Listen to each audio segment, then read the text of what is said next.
आपकी शर्ट में कितने बटन हैं, आप कितनी सीढ़ियाँ चढ़कर आए हैं, या अंडा आया या मुर्गी आई पहले। अगर आपको ये सारे सवाल लगता है कि यूपीएससी के इंटरव्यूज़ में ऐसे सवाल पूछे जाते हैं, तो शायद नहीं।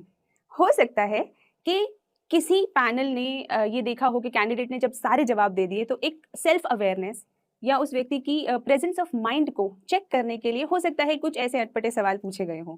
लेकिन आम इंटरव्यूज़ में ऐसा नहीं होता। तो आज मैं अपनी लाइफ जर्नी के साथ साथ 2-3 मुद्दे एड्रेस करना चाहूँगी। पहला कि जो इंटरव्यू बोर्ड है वो क्या देखता है एक कैंडिडेट के अंदर, और दूसरा कि बहुत सारे जो कैंडिडेट्स होते हैं उन्हें स्ट्रगल्स बहुत बड़ी लगने लगती है। उन्हें ऐसा लगने लगता है कि यूपीएससी की तैयारी के अंदर वो बहुत स्ट्रगल कर रहे हैं, बहुत सारे चैलेंजेस आ रहे हैं। किस तरीके से उनको बदला जाए, उन चैलेंजेस को अपॉर्चुनिटी में बदला जाए, उस तरीके के बारे में मैं बात करूंगी। नमस्कार दोस्तों, मेरा नाम है डॉक्टर तनु जैन। मैं AFHQ बैच 2015 से हूँ, armed forces headquarter civil services. तो मेरी कहानी शुरू होती है जब दिल्ली 6 के सदर बाजार के इलाके, बहुत ही भीड़ भाड़ वाले इलाके के अंदर मेरा जन्म होता है, एक जैन मिडिल क्लास फैमिली में। और वहाँ पर जैसे कि फैमिलीज़ में होता है कि पढ़ाई पर मेरा तो बहुत ज़्यादा ध्यान नहीं था। अक्सर खेल कूद और बाकी एक्स्ट्रा करिकुलर एक्टिविटीज़ के अंदर ही मेरा ज़्यादातर ध्यान रहता था। और पढ़ाई के प्रति ओरिएंटेशन मुझे लगता है शायद 12th के बाद ही मुझ में आया। लेकिन एक चीज़ थी जिसने मुझे बचपन से मोटिवेट किया, वो थी मेरी मदर की एक सवाल कि तुम्हें बड़े होकर क्या बनना है। तो वो जो सवाल था उसने मुझे कॉन्स्टेंटली मोटिवेट किया और ये सोचने पे मजबूर किया कि मुझे आखिर बनना क्या है। शायद उसकी क्लैरिटी मुझे 12th तक भी नहीं थी। मैंने मेडिकल साइंस ले लिया था, लेकिन मुझे नहीं पता था मुझे कौन सा डॉक्टर बनना है, किस तरीके का डॉक्टर बनना है। आगे चल के मैंने BDS किया सुभारती मेडिकल कॉलेज से, और फिर शुरुआत होती है मेरी यूपीएससी की जर्नी की। इंटर्नशिप के अंदर मुझे पहली बार ये पता चला कि ऐसा कोई एग्ज़ाम होता है जिससे हम ऑफिसर लग सकते हैं, अधिकारी लग सकते हैं। और उस वक्त तक शायद मुझे ये भी नहीं पता था कि एक अधिकारी करता क्या है, एक IAS ऑफिसर या एक IPS ऑफिसर, एक AFHQ ऑफिसर क्या करता है। और फिर जब मेरे को धीरे धीरे ये समझ में आने लगा कि मुझे नहीं पता क्या करते हैं, लेकिन समाज उन्हें बड़ा समझदार समझता है, तो वहाँ से मेरी एक अट्रैक्शन की इस जर्नी की शुरुआत होती है। तो जब मुझे पहली बार पता चला कि सिविल सर्विसेज का एग्ज़ाम देना है, मेरे पास कोई गाइडेंस नहीं थी, फैमिली के अंदर किसी ने दिया नहीं हुआ था। तो मैंने अपनी मदर से कहा कि मम्मी ये एक एग्ज़ाम होता है और मेरी इच्छा है कि मैं इसे दूँ। तो जैसा कि हम हमेशा करते थे, मेडिकल के समय में भी किया था, तो मैं और मेरी मम्मी नई सड़क, एक जहाँ पे बहुत सारी किताबें मिला करती हैं, हम नई सड़क चले गए और वहाँ जाके सबसे पहले जो हमने काम किया वो किया, वहाँ से यूपीएससी की 2-4 किताबें खरीद ली। और वो शायद सबसे ज़्यादा अनयूज़फुल किताबें थी, लेकिन हमने खरीद ली और उसी से मैंने अपनी तैयारी शुरू करी। फिर जैसे कहते हैं जहाँ चाह होती है वहाँ राह होती है, दोस्त मिलते गए, कारवां बनता गया, नए-नए लोग, नए-नए फ्रेंड्स मिले जिन्होंने मुझे धीरे-धीरे करके गाइड किया, और मैंने अपना पहला अटेम्प्ट 2 महीने की तैयारी में दिया। तो जब मैं अपने कई दोस्तों से मिलती थी तो वो अक्सर मुझे बताया करते थे कि नहीं, 2 साल की तैयारी लगती है यूपीएससी का प्रीलिम्स क्लियर करने में। पहले आप जीएस की कोचिंग करेंगे, फिर आप पूरा साल कोचिंग करेंगे, उसके बाद आप तैयारी करेंगे, सेल्फ स्टडी करेंगे और फिर जाके आप कहीं प्रीलिम्स का एग्जाम देंगे, तब आप क्लियर कर पाएंगे। तो शुरुआत में तो मैं थोड़ा डर सी गई थी कि मैं तो बहुत कम तैयारी के साथ ये एग्जाम दे रही हूँ, पता नहीं क्लियर होगा या नहीं होगा। लेकिन मैंने सोचा बहुत सारे अटेम्प्ट हैं, चलो दे देते हैं, एक अटेम्प्ट तो देते हैं। और मैंने बहुत जी तोड़ तैयारी करी और 2 महीने के अंदर ही मेरा प्रीलिम्स क्लियर हो गया। ये मैं आपको इसलिए बता रही हूँ क्योंकि बहुत बार अक्सर बच्चे इस कॉन्फिडेंस को लूज़ कर जाते हैं कि दुनिया क्या कह रही है। दुनिया कह रही है कि तुमसे नहीं होगा, दुनिया कह रही है कि जो ये तैयारी है ये 2 साल में होती है, 2 दिन में नहीं होती या 2 महीने में नहीं होती। ये सब दुनिया कह रही है, ये वो नहीं है जो आपके लिए ज़रूरी है। क्यों? क्योंकि आप अपनी कैपेबिलिटी को, अपनी आपकी जो इच्छा शक्ति है, आपकी जो मेहनत है, वो सिर्फ आप जानते हैं, वो दुनिया नहीं जानती।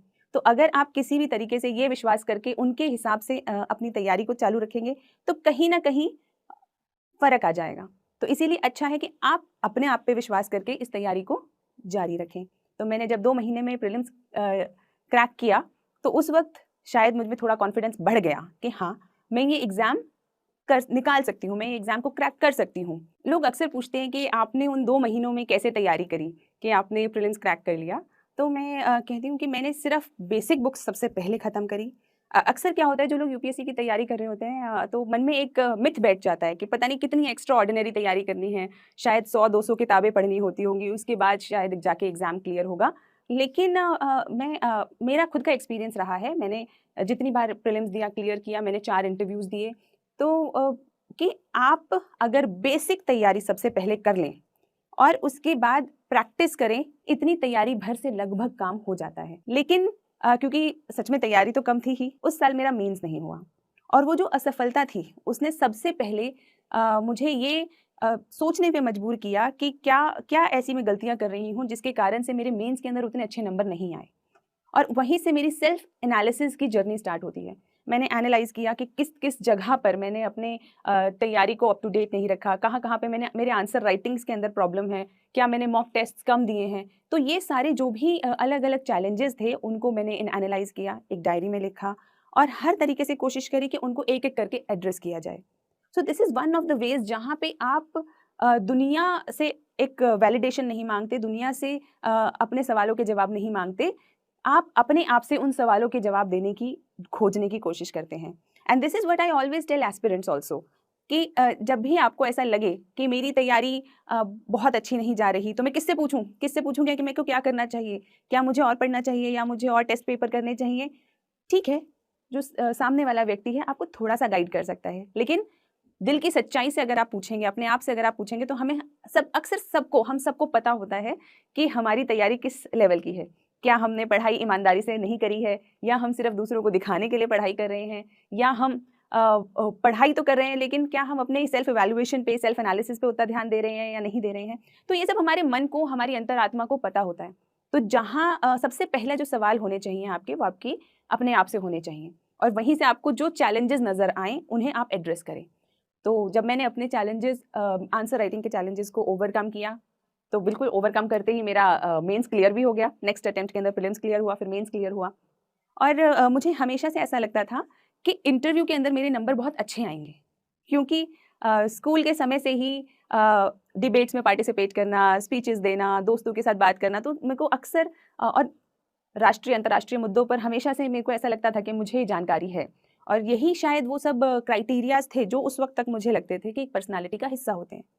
और जब मैंने अपना पहला इंटरव्यू दिया, उसके बाद मुझे ऐसा लगा कि शायद इस साल तो मेरा सिलेक्शन हो ही जाएगा, अब तो बस टॉप रैंक्स में आने की देरी है। लेकिन जब रिजल्ट आया तो मुझे समझ में आया कि सिलेक्शन तो हो गया, लेकिन इंटरव्यू में मेरे नंबर बहुत कम थे, सिर्फ 151 नंबर थे। और उस चीज़ को मुझे थोड़ा-सा शॉक लगा, मुझे एक शॉक लगा कि इंटरव्यू में जिस चीज़ के ऊपर मैं काउंट कर रही थी, उसके अंदर मेरे इतने कम नंबर। और फिर जब मैंने अपना अगला अटेम्प्ट दिया, तो जैसा कि मैंने पहले मेंस के साथ अपनी एक प्रोसेस को दोहराया था, वैसा ही मैंने इंटरव्यू के साथ किया। I started a journey of self evaluation, जहाँ पे मैंने ये जानने की कोशिश की कि कहाँ-कहाँ पर्सनैलिटी के कौन से ऐसे पॉइंट्स होते हैं, जिन पर हमें ध्यान देना चाहिए, जो यूपीएससी को चाहिए। और इसके लिए सबसे अच्छा तरीका है कि जिस किसी ऑफिसर को आप आइडलाइज़ करते हैं, जिस किसी बड़े अधिकारी को आप देखते हैं, आप ये देखिए कि उनकी पर्सनैलिटी कैसी है, वो किस तरीके से बात करते हैं। तो वो जो बात करने का तरीका है, वो जो पर्सनैलिटी है, वो आपके लिए गाइडेंस बन सकती है। मैंने तो वहीं से गाइडेंस ली। तो जब मैंने ये महसूस किया कि जो इंटरव्यू के पर्सपेक्टिव में एक स्थिरता चाहिए, एक काम पर्सनैलिटी चाहिए, वो आपको धीरे-धीरे गेन करनी चाहिए। क्योंकि हमें गली में अंकल आंटी जैसे बात नहीं करनी कि कुछ भी बिना किसी फैक्ट्स के, बिना किसी रीज़न के, बिना किसी एनालिसिस के अगर हम बात करते हैं तो वो कैसी बात हो जाती है? वो एक गली की बात हो जाती है, जैसे हम गलियों में बात करते हैं, किसी दोस्त से बात करते हैं। लेकिन जब आप एक अ, अधिकारी बनने के विषय में सोच रहे हैं, जब आपको उसके लिए जज किया जा रहा है, तो आपको जो बात करनी है वो फैक्ट्स के साथ, रीज़न्स के साथ, आर्ग्यूमेंट्स के साथ सपोर्टेड होनी चाहिए। मेरी कहानी का जो हिस्सा रह गया था कि जब मेरे नंबर कम आए, मैंने इनर ट्रांसफॉर्मेशन किया, बहुत सारा एनालिसिस किया और उसके अंदर मेरी मदद करी मेरे फ्रेंड, गाइड एंड फिलोसोफर, जो मेरे अजीज़ दोस्त, जो अब मेरे हस्बैंड भी हैं, वात्सल्य कुमार। और हम दोनों ने बहुत काम किया इस पे। और उसके बाद जब मैंने इंटरव्यू दिया तो मेरे 200 नंबर आए and that was something which actually helped me to understand कि रुकावटें चाहे कितनी भी हों और आपके अंदर कितनी भी कमियां हों, लेकिन अगर आप उन्हें इम्प्रूव करना चाहते हैं, आप आगे बढ़ना चाहते हैं, तो आप वो कर सकते हैं। मोटिवेशन कैसे बनाए रखें, ये एक बहुत बड़ा सवाल कैंडिडेट्स करते हैं कि हम मोटिवेशन कैसे बनाए रखें। मुझे ऐसा लगता है कि जो काम आप करना चाहते हैं, उसके लिए आपको ना तो कोई मोटिवेट कर सकता है, ना ही आपको किसी मोटिवेशन की ज़रूरत है।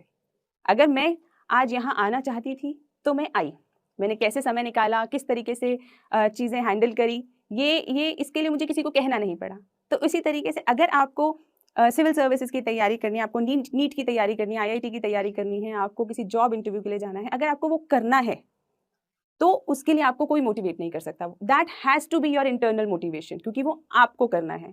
उसके लिए आप क्या स्ट्रगल करेंगे, क्या रात की नींद को सैक्रिफाइस करेंगे, क्या आप मेहनत करेंगे, किस किस तरीके से आप करेंगे, that has to be your own challenge. ये आपकी ज़िंदगी का अपना चैलेंज है जिसका जवाब आपको खुद ढूंढना है। कोई और इसका जवाब आपको नहीं दे सकता। रुकावटें तो जीवन में बहुत आएंगी, डर भी लगेगा, निराशा भी होगी, पर यही जीवन का रास्ता है। ये परेशानियां सिर्फ पड़ाव हैं। इन बाधाओं के आगे अगर थक गए, झुक गए या रुक गए तो सिर्फ बातें रह जाएंगी कि ये कर लेते तो यह हो जाता, वो कर लेते तो वो बन जाते। लेकिन अगर सच में कुछ बनना है तो हिम्मत तो दिखानी होगी, हिम्मत तो दिखानी होगी।